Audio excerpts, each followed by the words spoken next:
Selamat sore, perkenalkan saya Nadila Angelina Zahranite, kelas A semester 3, NIM 19030300028, mata kuliah Metode Penelitian Sosial, Prodi Sosiologi, Fakultas Ilmu Sosial dan Ilmu Politik. Dalam video ini saya akan menjelaskan hasil review materi dari buku yang berjudul Di Ilmu dari Kepastian Metode Biografis dalam Penelitian Sosial, karya Franco Ferraro. Pengantar. Hampir 200 tahun para sosiolog telah menderita kompleks inferioritas yang serius setiap kali mereka membandingkan diri mereka dengan ilmuwan alam. Cita-cita mereka adalah sampai taraf tertentu ketepatan dari apa yang disebut ilmu eksakta. Saat ini tumbuh kesadaran bahwa pengetahuan ilmiah tidak harus sesuai dengan pengukuran yang tepat. Ilmu ekstra dari fisika hingga biologi menjadi semakin sadar akan sifat problematis dari objek studi dan prosedur mereka. Masalah sosial yang krusial terutama dalam masyarakat yang maju secara teknis dapat ditangani hanya melalui pendekatan kualitatif, di mana pemahaman tidak berarti pengukuran matematis.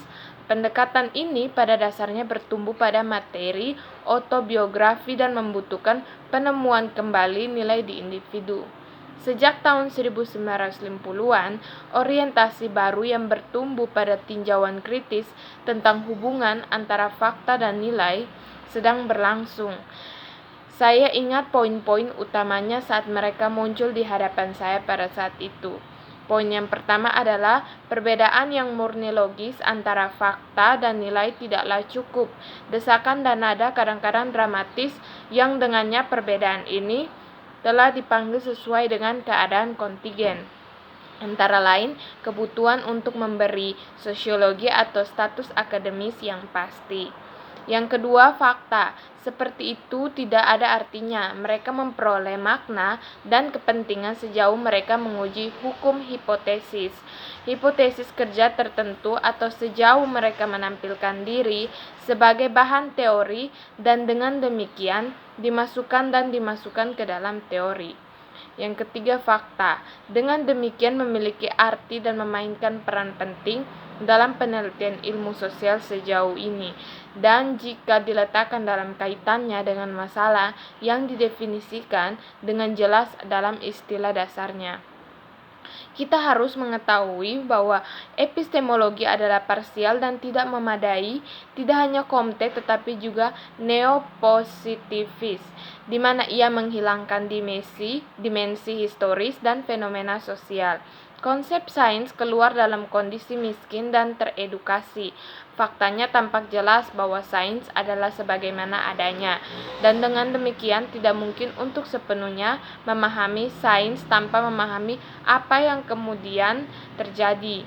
Perkembangan dan transformasinya, dengan kata lain sejarahnya, telah diamati dengan benar bahwa sejarah suatu bidang pengetahuan tertentu terdiri dari garis-garis perkembangan yang berbeda, yang berpotongan dan terpisah, dan yang harus ditelanjangi sebagai garis berkelanjutan dari interkoneksi timbal balik. Bab 1. Metodologi sosiologi sebagai teknik mendengarkan. Sifat periodik dan tak terduga dari perilaku manusia. Detail tentang suatu hari dalam kehidupan seseorang adalah bagian seluruh sejarah hidup seseorang. Standar rekomendasi riwayat hidup kepada kita sebagai metode eksplorasi bermakna manusia. Secara singkat, periodisitas yang dibahas Stendhal adalah momen deskriptif standarisasi nomotetik, tetapi juga merupakan momen kebetulan yang membahagiakan antara biografi individu dan momen sejarah. Di sini sebuah masalah penting muncul. Apakah riwayat merupakan momen mediasi antara individu dan spesies biologis, antara kelompok primer dan sejarah, atau apakah riwayat hidup merupakan kontraksi auristik sosial dalam individu, dari nomotetik dan deskriptif?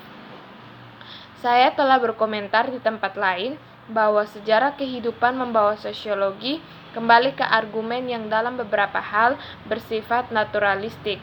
Sebuah autobiografi menyebabkan tuntunan yang bermakna dan tendensial untuk menerobos dari lahar mentah perilaku yang tidak terdiferensiasi. Pada saat saya menulis Max Weber dan Destiny of Reason, saya yakin bahwa masalah akan diselesaikan dengan menentukan periodisasi non-random dari sejarah kehidupan, diperiksa sedemikian rupa untuk melihat fase utama perkembangannya dan mengidentifikasi kerangka karakteristik perilaku. Saya mengingatkan orang-orang tentang kebutuhan awal berurusan dengan garis pemisah atau ide untuk teori kepribadian yang mampu memberikan poin-poin benar hermeneutik kompleks hubungan yang sangat rumit yang berjalan antara biografi individu dan karakteristik dasar kepribadiannya. Dengan asumsi adalah mungkin untuk membedakan antara kebetulan dan kebutuhan dan grup keluarga yang asli. Dan akhirnya kerangka global masyarakat yang lebih luas dengan dunia normatif dan struktur kelembagaannya. Waktu dan skema konseptual. Apa yang kemudian tidak saya lihat adalah aspek khusus dari sejarah kehidupan. Ini adalah waktu durasi sebagai kategori eksistensial prasyarat evolusi. Sejarah hidup mengembalikan makna daging dan manusia ke skema konseptual, atemporal. Inti dari materi istimewa yang dimiliki sejarah kehidupan untuk analisis sosial pada dasarnya berasal dari fakta bahwa kita berurusan dengan urusan temporal, perkembangan melalui waktu.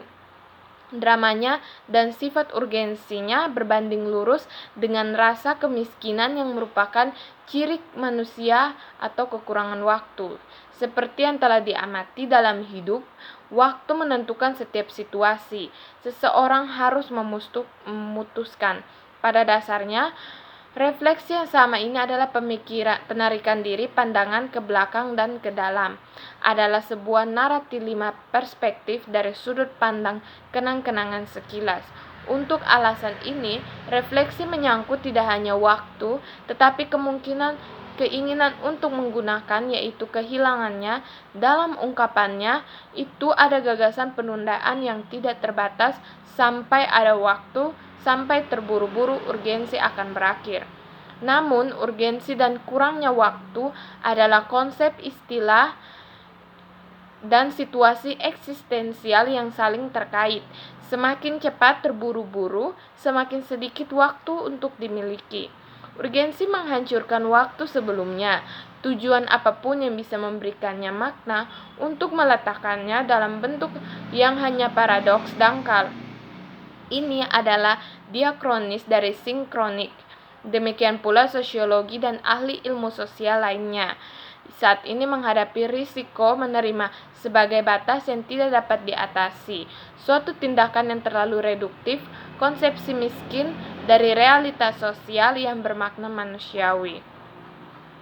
Sejarah non-historis.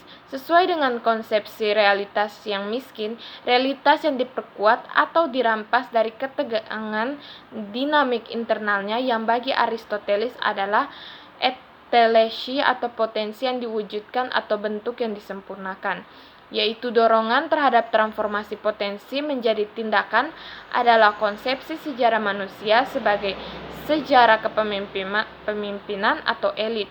Juga ditambahkan ini ke dalam konsepsi metodologi sebagai tubuh teknis spesifik yang dipertukar secara mekanis sebagai sarana murni untuk diterapkan pada dunia manusia sebagai objek penelitian. Dunia yang dipahami sebagai subalter menurut definisi ditakdirkan untuk melayani. Artinya itu dipanggil untuk memverifikasi atau memalsukan hipotesis peneliti. Dengan demikian, peneliti adalah satu-satunya subjek aktif eksklusif dalam proses penelitian yang muncul sebagai upaya yang sangat asimetris. Dalam pengertiannya ini, sejarah kehidupan jauh dari menampilkan dirinya sebagai kumpulan elemen yang menggambarkan yang sudah diketahui, lampiran opsional dari jenis kualitatif untuk kesimpulan penelitian yang kuat. Dicapai melalui teknik standarisasi pengukuran yang tepat membuka fase baru dalam penelitian ilmu sosial. Poin ini adalah bagaimana melepaskan diri dari historisisme yang sekarang dimainkan, tidak lagi mampu menjadi kebaruan baik dalam konteks penemuan maupun dalam penilaian, kecuali dengan demikian menghilangkan sejarah dari fenomena manusia. Demikian yang dapat saya sampaikan. Sekian dan terima kasih.